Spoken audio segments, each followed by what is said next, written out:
تصویر پر نظر پڑتے ہی گل خان کی آنکھیں پھٹی کی پھٹی رہ گئی۔ کیا بات ہے خان، میں نے تمہیں اتنی خوبصورت لڑکی کی تصویر دکھائی ہے لیکن تمہارا رنگ ایسے فاق ہو گیا جیسے کوئی بھوت دیکھ لیا ہو۔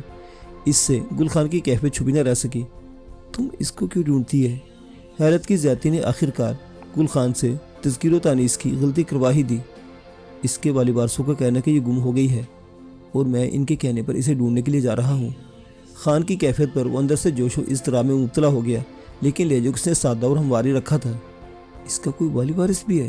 خان نے یوں حیرت کے اظہار کیا جیسے یہ کوئی ناممکن بات ہو۔ والد وارث تو سب کے ہوتے ہیں یار، یہ کوئی آسمان سے جو ٹپکی ہوگی؟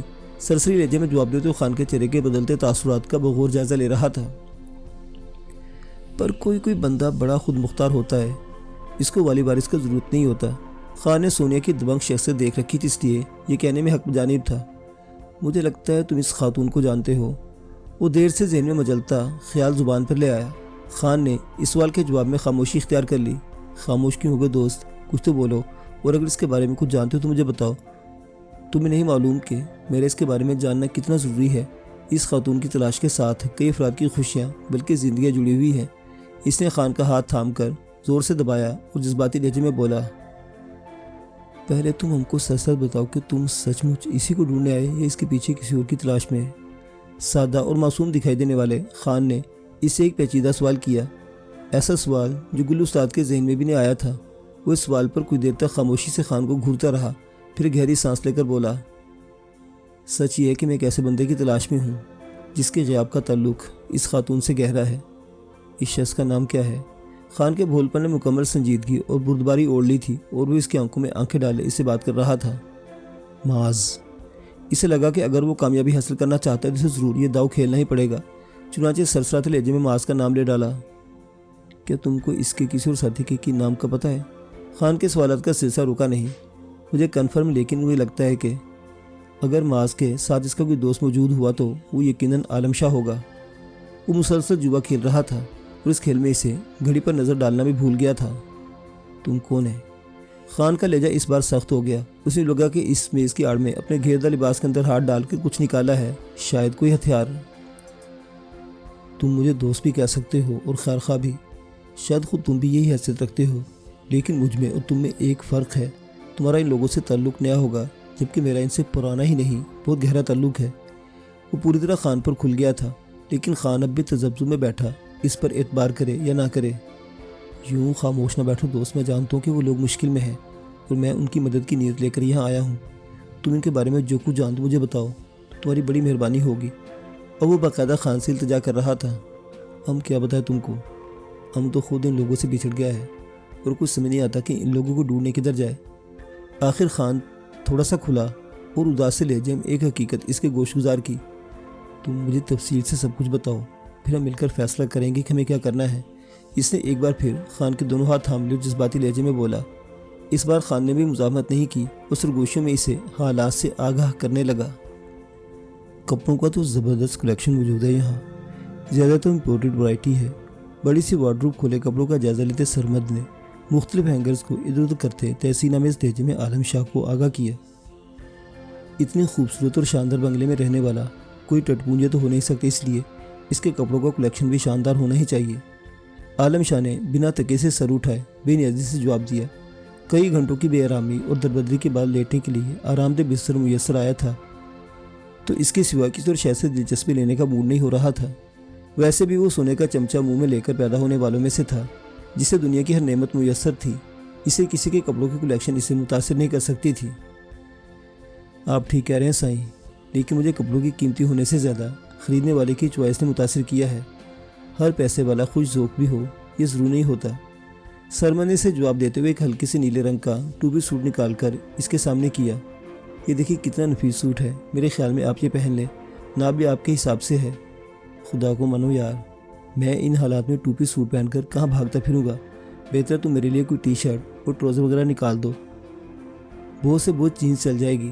ٹوپی سوٹ دیکھ کر پہلے عالم شاہ نے سے گھورا، پھر کوشش کر کے لہجے کو نرم بناتے ہوئے کہا، سوری سائیں، مجھے تو اس بات کا دھیان نہیں رہا۔ سرمد کے ٹوکنے پر جھیپ گیا اور سوٹ کو واپس لٹکا کر وارڈروب کا دوسرا حصہ کھولا۔ اس حصے میں اسے اپنے مطلب کے کپڑے دکھائی دیے۔ یہ کپڑے بھی خوبصورت اور اعلیٰ کوالٹی کے تھے۔ خود اپنے لیے تو وہ ان میں سے کوئی بھی لباس آنکھیں بند کر کے نکالتا پہن لیتا، لیکن عالم شاہ کے لیے سب سے عمدہ لباس کے انتخاب کے چکر میں اس نے تیزی سے ہینگر کو ادھر ادھر سرکانا شروع کر دیا۔ یہ کام کرتے ہوئے اچانک ہی اس کی نظر بہکی اسے محسوس ہوا کہ جیسے وارڈروب کے پچھلے حصے میں کچھ ہے جو لکڑی کی رنگت کا ہو کر بھی لکڑی سے قدرے مختلف ہے۔ بغور دیکھنے پر انکشاف ہوا کہ چھوٹا سا پینل ہے جس پر کچھ ہندسے درج ہیں۔ لگتا ہے آج کا سارا دن تم نے مالک کی ذوق سے متاثر ہوتے گزار دینا ہے۔ اس سے بہتر ہوگا کہ میں نہا کر کپڑے بدلنے کی خواہش کو چھوڑ دوں اور ایسے ہی میلے کپڑوں میں سو جاؤں۔ عالم شاہ کو اس کی تاخیر نے جھنجھلاہٹ میں مبتلا کر دیا۔ معافی سائیں، بس نکال رہا ہوں کپڑے، صرف ایک چیز کو دیکھ کر رج گیا تھا۔ عالم کی ناراضی محسوس کر کے وہ گڑبڑا گیا اور جلدی سے ایک سوٹ نکال کے اس کی طرف پلٹا۔ کس چیز کی بات؟ عالم کا سوال ابھی منہ میں ہی تھا کہ کمرے کے دروازے پر سونے نمودار ہوئی اور اس کے اشارے پر انہیں باہر آنے کے لیے کہا۔ باہر آنے کے اشارے کے ساتھ ساتھ اس نے ہونٹوں پر انگلی رکھ کر انہیں خاموش رہنے کی ہدایت بھی دے دی تھی، جس نے انہیں کسی غیر معمولی صورتحال کا احساس دلایا اور اپنی آپس کی گفتگو بھول کر فوراً اس کے پیچھے چل پڑے۔ وہ انہیں اپنے ساتھ لیے داخلی دروازے کی طرف بڑھی اور اشارے سے دروازے کے دائیں بائیں پوزیشن لینے کی ہدایت دی۔ اس ہدایت کی روشنی میں سمجھ سکتے تھے کہ کوئی ہے جو بنگلے کے اندر داخل ہونے کی کوشش کر رہا ہے۔ مداخلت کار سے نمٹنے کے لیے دروازے کے دائیں بائیں ہوشیاری سے کھڑے انہوں نے ایک حیران سی نظر سونے پر ڈالی جو دروازے کے عین سامنے رکھے صوفے پر بڑے انداز سے ٹانگ پر ٹانگ چڑھا کر بیٹھ گئی تھی۔ دروازے پر ہونے والے تحرک نے انہیں سونے کے اس انداز پر زیادہ غور کی مہلت نہیں دی۔ دروازہ بے آواز کھلا۔ آنے والا یقیناً اس یقین کے ساتھ آیا تھا کہ بنگلہ خالی ہے، اس لیے اس نے بے پرواہی سے پہلا قدم اندر رکھا، پھر سامنے بیٹھے سونے کو دیکھ کر بری طرح ٹھٹک گیا۔ اسے ٹھٹک کر سنبھلنے کی مہلت دیے بغیر عالم شاہ اور سرمد بھی دائیں بائیں سے اس پر پل پڑے۔ رد عمل میں اس نے بھی ایک گھونسا رسید کیا اور دوسرے کی پسلیوں پر کونی سے وار کیا۔ چوٹ کھا کر وہ دونوں مشتعل ہوئے اور اینٹ کا جواب پتھر سے دینے کی نیت سے اسے زمین پر بچھاڑنے کی کوشش کی، لیکن سونے ہنستے ہوئے صوفے سے کھڑی ہوئی اور شوخ لہجے میں بولی، بس کر دو بھائی، تمہارا اپنا دوست ہے یہ۔ اس کے جملے نے چابک کا سا کام کیا اور وہ دونوں اسے چھوڑ کر پھردی سے پیچھے ہٹے۔ آنے والا جو کہ معاذ تھا سیدھا کھڑا ہو کر انہیں دیکھنے لگا۔ اوہ یار تو، ہم سمجھ جانے کون چورو چکا اندر گھس آیا ہے۔ عالم شاہ شرمسار سا گلے لگنے کے لیے اس کی طرف لپکا۔ چلو چل، میری کسی بھیک منگے سے کوئی دوستی نہیں۔ اس نے عالم کے لیے پر چوٹ کی، لیکن پھر بھرپور جوشی سے گلے لگا لیا۔ یہ بھیک منگا اچھا نہیں لگ رہا تو میں بھی بابو بن کر آ جاتا ہوں۔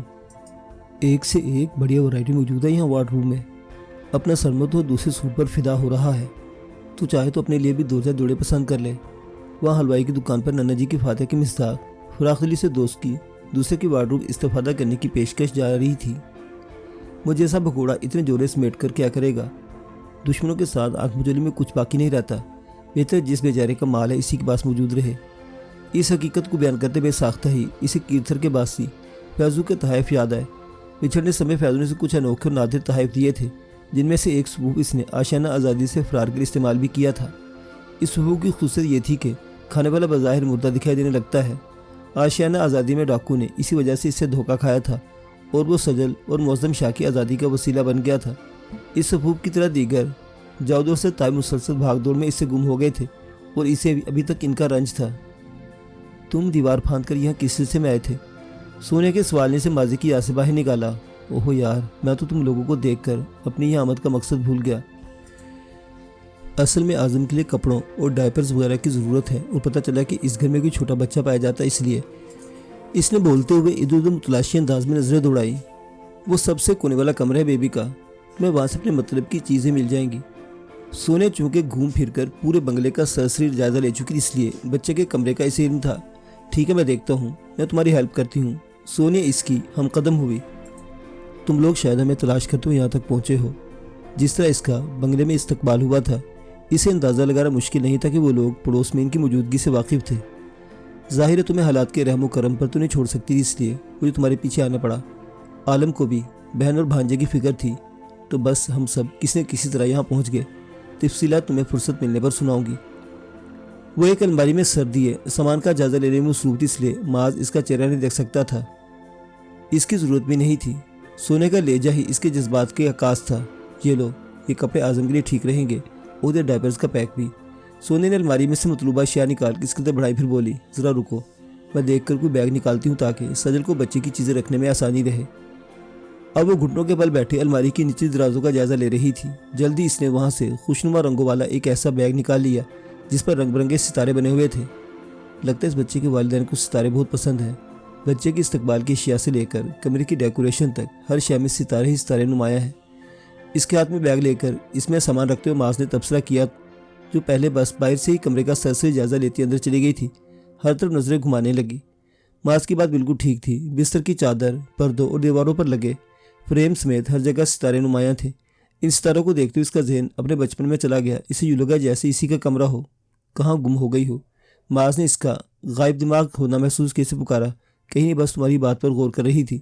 واقعی اس بچے کے والدین ستاروں کے خواب میں مبتلا دکھائی دیتے ہیں۔ پسند الگ چیز ہے، لیکن دنیا کی ہر شے چھوڑ کر بچے کے لیے بس ایک مخصوص شے کا انتخاب کر لینا زیادتی ہے۔ سیکھنے کی عمر میں تو بچوں کو مختلف نوع اشیاء سے متعارف کروانا چاہیے۔ بولتے بولتے اس کے چہرے پر ایک پھیکی سی مسکراہٹ تھی۔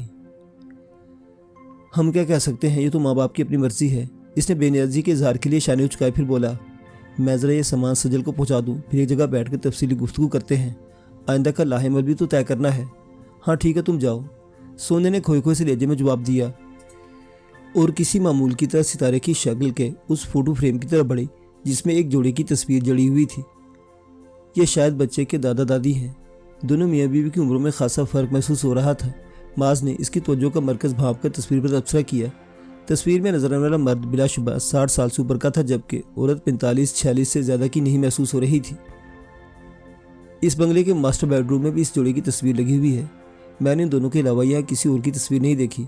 تصویر کو یکٹک دیکھتے ہوئے اس نے معاذ کی بات کا جواب دیا، مطلب یہ دونوں اس بچے کے پیرنٹس ہیں۔ معاذ کے لہجے میں بے پناہ یقینی تھی۔ سونے نے اس کے سوال کا جواب نہیں دیا اور بات بدلتے ہوئے بولی، تم جلدی جاؤ، تمہارے اتنی دیر یہاں رکنے سے باقی لوگوں کو تشویش ہو رہی ہوگی۔ اس کا مسئلہ نہیں، وہ لمبے کانوں والا ہاتھی ہے نا ہمارے ساتھ، سب سنگن لے کر نہ صرف خود مطمئن بیٹھا ہوگا بلکہ سجل کو بھی تسلی دی ہوگی۔ جاروں کی بات کر رہے ہو؟ اس لیے میں بھول ہی گئی تھی۔ وہ مسکرائی، لیکن اس مسکراہٹ میں پھیکا پن تھا۔ بہت اچھا اور مخلص آدمی ہے، ان حالات میں بالکل اس طرح ہمارا ساتھ دے رہے جیسے کوئی پرانا دوست ہو۔ سجل تمہاری راہ دیکھ رہی ہوگی، تم اس بچے کا سامان پہنچا دو تاکہ اسے نہلا دھلا کر چینج کرا دے۔ ایسا لگا اس نے جاروں سے متعلق معاذ کا تبصرہ سنا ہی نہ ہو۔ معاذ کو اس کا یہ انداز عجیب لگا، لیکن پھر دھیان سجل کی پریشانی کی طرف چلا گیا۔ صاف ستھرا رہنے کا عادی اعظم مسلسل ایک ہی لباس میں رہنے کی وجہ سے چڑچڑا ہو رہا تھا، اور سجل کی طبیعت بھی کچھ ٹھیک نہیں تھی۔ اوکے، میں یہ سامان دے کر تھوڑی دیر میں واپس آتا ہوں، بلکہ ایسا کرو کہ تم لوگ بھی اس طرف ہی آ جاؤ، وہاں ہمارے پاس ایک اچھا خانسامہ موجود ہے، تم لوگوں کو اس کے ہاتھ سے مزیدار سا کھانا بنوا کر کھلاؤں گا۔ وہ اسے پیشکش کر کے باہر نکل گیا۔ اس کے باہر جاتے ہی سنے دیوانہ وار پورے گھر کا باریک بینی سے جائزہ لینا شروع کر دیا۔ اسے اعتراف تھا کہ پہلے اس نے اس گھر کا صرف سرسری جائزہ لیا تھا، اس لیے کیمروں کو نہیں دیکھ سکی تھی، جو بے شک بہت مہارت سے خفیہ طور پر ایسے مقامات پر لگائے گئے تھے جہاں کسی کا دھیان نہیں جا سکتا تھا۔ لیکن اس جیسی تربیت یافتہ بندی کے لیے ان کیمروں کو دریافت کرنا کوئی مشکل کام نہیں تھا، بس ہوا یہ تھا کہ وہ ذرا سی بے پرواہ ہو گئی تھی۔ یہ سب میری غلطی ہے، یہ سب میری غلطی ہے، مجھے تو یہاں نصب سیکورٹی سسٹم کی موجودگی پر ہی ہوشیار ہو جانا چاہیے تھا۔ وہ دیکھ چکی تھی کہ وہاں نصب سارے کیمرے وائی فائی سے کنیکٹ ہیں، اور اس سے ایسے میں یہ ممکن نہیں تھا کہ اس سمیت کسی کی بھی یہاں موجودگی اب تک مالکان سے پوشیدہ رہی ہو۔ اپنے تئیں وہ ایک غیر متعلقہ انجان گھر میں داخل ہوئی تھی، اس لیے کسی خطرے کو دھیان میں نہیں رکھا تھا، اور سیکورٹی سسٹم کو بھی سوچ کر نظر انداز کر دیا تھا کہ عوام عمرہ بھی سیکورٹی کے لیے افرادی قوت کے بجائے ٹیکنالوجی پر انحصار کرنے لگے ہیں۔ اس کی غلطی اب انہیں بری طرح ڈبونے والی تھی۔ ہمیں فوری طور پر یہاں سے نکلنے کی کوشش کرنا چاہیے، ہو سکتا ہے ابھی ہمیں موقع مل جائے۔ وہ بہت زیادہ پر امید نہیں تھی، لیکن پھر بھی کوشش کر کے دیکھ لینا چاہتی تھی۔ عالم، سرمد، کیا کر رہے ہو تم لوگ؟ آؤ جلدی سے میرے ساتھ چلو۔ وہ آوازیں دیتی ہوئی اس کمرے میں پہنچی جہاں دونوں نے ٹھکانہ کیا ہوا تھا۔ وہ دونوں اس کے پکارنے کے باوجود اس کے توجہ نہ ہوئے اور کپڑوں کی اس کھلی وارڈروب کی طرف رک کیے کھڑے تھے۔ اس میں تمام کپڑے نکال کر بستر پر ڈھیر کر دیے تھے۔ یہ کیا کر رہے ہو تم لوگ؟ وہ دیکھ سکتی تھی کہ وہ دونوں ہی نہا کر لباس تبدیل کر چکے ہیں، لیکن اس کو ان کا یوں ان حماق سے وارڈروب میں سر گھسا کر کھڑے ہونا سمجھ میں نہیں آ رہا تھا۔ اس لیے حیرت اور جھنجھلاہٹ کی ملی جلی کیفیت میں بآواز بلند انہیں مخاطب کیا، ذرا قریب آ کر یہ دیکھیں۔ سرمد نے پلٹ کر اسے مخاطب کیا تو اس کے لہجے میں ہی جان سا تھا۔ وہ عجلت میں مبتلا ہونے کے باوجود کسی نئے انکشاف کی بو سونگتی خود کار انداز میں ان کے ساتھ جا کھڑی ہوئی۔ نظر آنے والا منظر اس کے بدترین خدشات کو تقویت دینے کے لیے ایک بڑا ثبوت فراہم کر رہا تھا۔ وارڈروب کا عقبی پینل کھسکا ہوا تھا اور مختلف خانوں میں منقسم ایک بڑی سی تجوری دکھائی دے رہی تھی۔ تجوری کا سب سے بڑا خانہ جدید قسم کے اسلحہ اور بارودی مواد سے بھرا ہوا تھا، جبکہ نسبتاً چھوٹے دونوں خانوں میں سے ایک میں ملکی اور غیر ملکی کرنسی، دوسرے میں سونے کے سکوں کے ڈھیر کے علاوہ زیورات کے چھوٹے بڑے ڈبے دکھائی دے رہے تھے۔ یہ سرمد نے دریافت کیا، خدایا مجھے ایسا لگ رہا ہے کہ ہم انجانے میں کسی انڈرورلڈ ڈون کے گھر میں گھس گئے ہیں۔ عالم شاہ نے جتنی دنیا دیکھی تھی اور اسلحہ اور مال و دولت کا خفیہ ذخیرہ دیکھ کر یہ اندازہ لگایا جا سکتا تھا۔ عالم شاہ کے تبصرے پر اپنی کوئی بھی رائے دیے بغیر اس نے زیورات کے ڈبوں کے درمیان رکھی ایک جانی پہچانی سی مخملی ڈبیاں نکالی اور مخصوص جگہ نصب چھوٹا سا بٹن دبا کر ڈبے کا ڈھکن کھولا۔ ڈبیا میں سلور دائرے کے اندر نصب 6 کونے والا سنہری ستارہ جگمگا رہا تھا۔ ستارے کے ہر کونے پر ایک ننھا سا ہیرا نصب تھا اور یہ 6 کے 6 ہیرے ایسے جھل ملا رہے تھے کہ آنکھیں خیرہ ہو جاتی تھی۔ So beautiful. عالم شاہ نے بھی اس کے شانوں کے اوپر سے سلور ہالے میں نصب اس سنہری ستارے کا نظارہ کیا اور بے ساختہ ہی بول پڑا، جتنا اسلحہ، ایمونیشن اور گرنیڈز لے سکتے ہو ساتھ لے لو۔ میں جا کر معاذ اور دوسرے ساتھیوں کو تیاری کرنے کا کہتی ہوں، ہمیں 2 منٹ کے اندر اندر ہر حال میں جگہ چھوڑنی ہے۔ اس نے بے حد سخت تاثرات کے ساتھ تحکمانہ لہجے میں ہدایات دیں اور عالم و سرمد کی حیرت سے بے نیاز ایک گن اور اس کی گولیوں کی بیلٹ کھینچ کر نکالی اور تیزی سے باہر نکل گئی۔ مخملی ڈبیا بھی ہنوز اس کے قبضے میں ہی تھی۔ ان اشیاء سمیت پڑوس کے بنگلے میں کودتے ہوئے اس نے اس بات کا خیال نہیں رکھا تھا کہ کوئی اس کی حرکت دیکھ رہا ہے یا نہیں۔ جو خطرہ سر پر منڈرا رہا تھا وہ کسی عام فرد کے دیکھ لینے کے مقابلے میں بہت بڑا اور ہولناک تھا۔ معزز سامعین حضرات، باقی واقعات اگلی قسط میں۔ دیکھتے رہیے ہمارا چینل اردو داستان۔ اللہ حافظ۔